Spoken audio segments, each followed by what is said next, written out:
Syrian Observatory for Human Rights says that Russian and regime jets carried out more than 300 airstrikes in the Syrian city of Aleppo in the past 24 hours alone. The heavy bombardment threatened to cut off rebel supply lines to their territory in the north. This is the biggest regime offensive on the city since Russian airstrikes began last September. Rebels and activists describe it as the most intense assault yet. The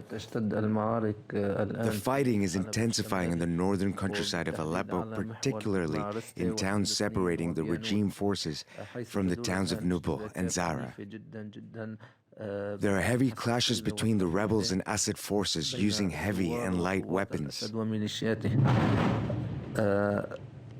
That was the sound of warplanes bombing here in the town of Haratan as we speak. There are large waves of displacement and horrific massacres due to the Russian and Syrian aerial bombardment. We say to the delegation who went to Geneva to come back because these negotiations are taking place on the frontiers on the ground, and the rebels are going to decide the fate of the revolution in Aleppo and its countryside.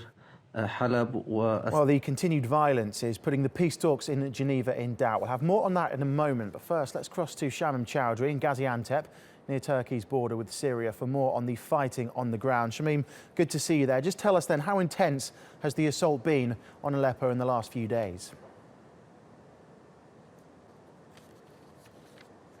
Well, it has been extremely intense. Our own sources have been saying that there has been heavy bombardment overnight, and we know that the Syrian regime, with the aid of the Russians, has taken 3 villages in the north of the country so far, and it is advancing upon the villages of Nubla and Zahra, which are Shia-held villages.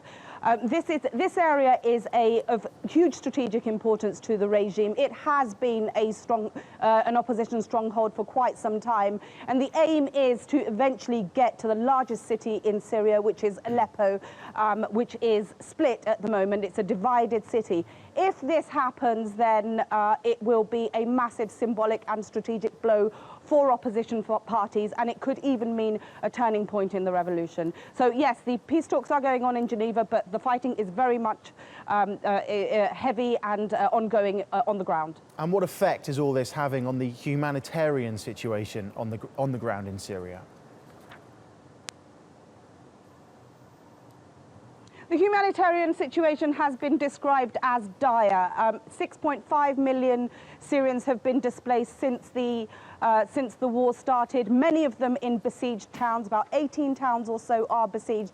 We have been told by the Syrian government that they will allow one supply of aids into the suburb of Al-Tal in the suburb of Damascus, which will allow 3,500 families to have access to food and hygiene kits.